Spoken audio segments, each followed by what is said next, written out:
Vous avez été nombreux à me le demander, parce que oui, cet anime est une masterclass. Je l'ai revu récemment spécialement pour la vidéo, et je suis du même avis que vous. Est-ce que vous avez déjà vu des personnages super puissants dans le monde dans le monde réel? La voix c'est normal là quoi. Certains ont fait le rapprochement. On va parler de Kobayashi-chan, un anime qui se veut très original. Comme d'habitude, si t'as aimé la vidéo, tu peux lâcher un petit like, ça fait plaisir et ça aide beaucoup. Surtout que je suis malade, mon hamster est mort, j'ai perdu un billet de 50, c'est le mec qui attise la pitié pour des likes là. Et là on va attiser la haine dans les commentaires. Mettez-moi pour vous un anime que vous trouvez surcoté, non déplaise à la racaille. Bref, vous êtes là pour qu'on parle de l'anime. Francis, on a du travail, balance-moi ce petit générique.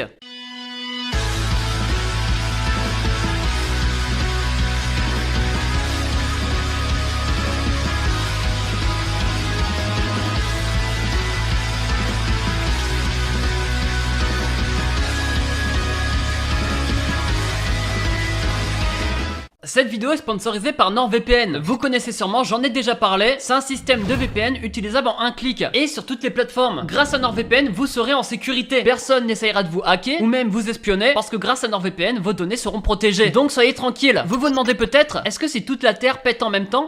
Non, c'est peut-être pas ça. Est-ce que mes mots de passe le sont aussi? Oui, monsieur. Mais c'est pas le seul avantage. Le truc le plus pratique, ça va être sur le streaming. Vous pourrez regarder des trucs qui sont dispo sur le catalogue japonais en France, sur Netflix par exemple. En plus, il y a pas mal d'animes sur le catalogue japonais. Du coup, c'est un gros avantage parce que ça sera la facilité d'accès. Et je me suis rendu compte aussi grâce à NordVPN qu'il y a des sites de streaming moins chers à l'étranger. Je peux vous dire qu'il y a de quoi faire. Tiens, par exemple, regardez-le lui. Plutôt BG, musclé, il fait attention à lui, il va à la salle tranquillement. Non, c'est pas moi, je parle du mec à l'écran là. Et s'il est aussi tranquille, bah c'est grâce à NordVPN. Il a pu profiter de mon offre grâce au lien première ligne de description. Il a obtenu un abonnement 2 ans avec plein de cadeaux bonus. Il y a moins 73% et 4 mois gratuits. Mais ce qui est bien, c'est que c'est satisfait ou remboursé pendant les 30 premiers jours, donc vous avez le temps d'y réfléchir un peu. Bref, merci NordVPN de sponsoriser la vidéo. Et moi je vous dis bon visionnage.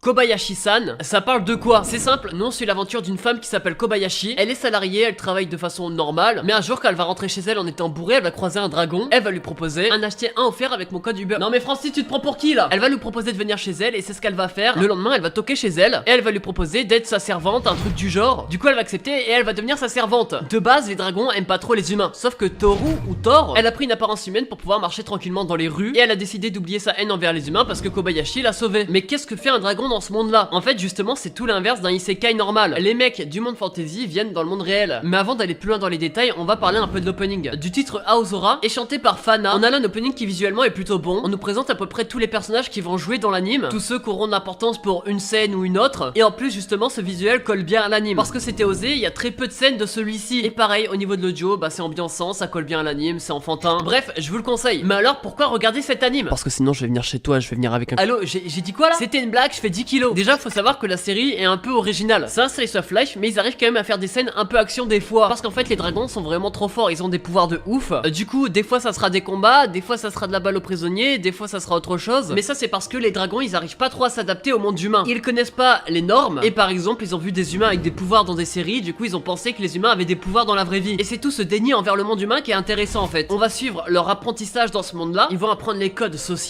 et même les codes en général. Et vu que Toru, elle est ultra attachée à la meuf, bah forcément, elle va faire de son mieux pour l'écouter et de suivre ses conseils, sauf que bah des fois bah, son côté dragon prend le dessus. En fait c'est comme un personnage qui va dans le monde fantasy, sauf que c'est dans le monde réel. On l'a déjà vu quelques fois avec le roi démon, tout ça, dans d'autres animes, et justement tous ces animes moi m'ont intéressé. Vous vous demandez peut-être comment Thor apprend les bonnes normes. C'est grâce à Kobayashi qui mentalement est quelqu'un d'ultra neutre. Elle est gentille, elle a aucun a priori, elle fait son travail, bref, elle est la norme du genre humain. Et du coup d'apprendre d'elle c'est une bonne chose parce que tu deviendras forcément une bonne personne. Et je pense même que certains pourraient apprendre de cet anime en regardant celui-ci. Est-ce qu'on s'ennuie du coup devant? Bah pas vraiment. Il y a toujours un événement par un événement. Ça veut dire que si jamais il y a un événement qui se termine, il va y en avoir un autre qui va arriver. Du coup bah non, on s'ennuie pas trop. Et même s'il y a un événement que vous n'aimez pas trop, vous avez juste à attendre le prochain. De toute façon chaque événement dure 1 ou 2 épisodes. Ça peut passer d'une histoire de magie qu'on a vu à la télé à une scène de Boku no Hero Academia. Ouais.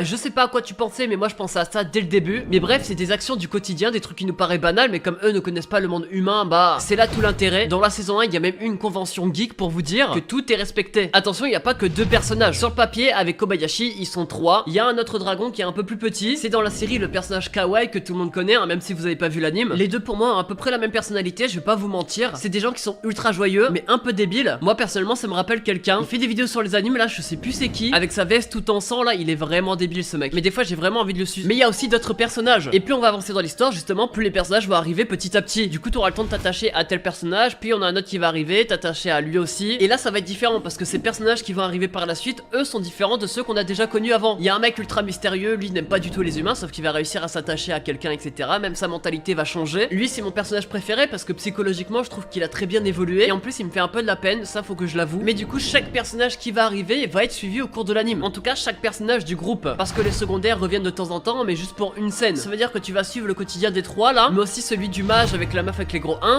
mais également celui du mec mystérieux qui est devenu un geek. Parce que oui, c'est 3 habitats et 3 habitats différents, c'est ça qui rend le truc intéressant. Du coup l'évolution des dragons ne sera pas la même. Mais attends, mais j'ai dit mage. Pourquoi j'ai dit mage? Parce que oui, les dragons ne sont pas les seuls du monde fantasy à être arrivés sur Terre. Il y a aussi des mages, il y a aussi des mecs un peu bizarres. Et ce monde fantasy en fait on connaît pas grand chose, mis à part certains détails que Thor va nous lâcher au cours de l'anime. Et c'est encore un autre truc qui va nous dire ok tu restes devant l'anime. Et c'est ça que j'ai bien aimé avec celui-ci, c'est qu'il y a plein de détails qui font que bah, tu vas être attiré par lui. Et en plus comme je dis, il y a quelques scènes d'action, ils sont vraiment stylés. Regardez Kabayashi-san, il touche pour genre comédie fantasy slice of life et pour thème dragon, maid, monster girl et quotidien. Nous vient tout droit de Kyoto Animation et est disponible sur Wakanim et Crunchyroll. Autant vous dire que là, bah vous avez le choix quoi. Bref, je vous ai parlé d'un anime un peu plus connu que d'habitude, mais lui c'est Masterclass. Comme d'habitude le petit like si t'as aimé, ça fait plaisir et ça aide beaucoup. Et comme j'ai dit au début, mets-moi en commentaire pour toi quel est l'anime le plus surcoté que tu connais. Et comme je suis malade, je pense que je lirai tous les commentaires vu que je suis cloué dans le lit normalement. Je vous dis à mercredi prochain comme d'habitude. C'était Roche Manga, allez, ciao bye bye. Plus qu'à boire une petite soupe là.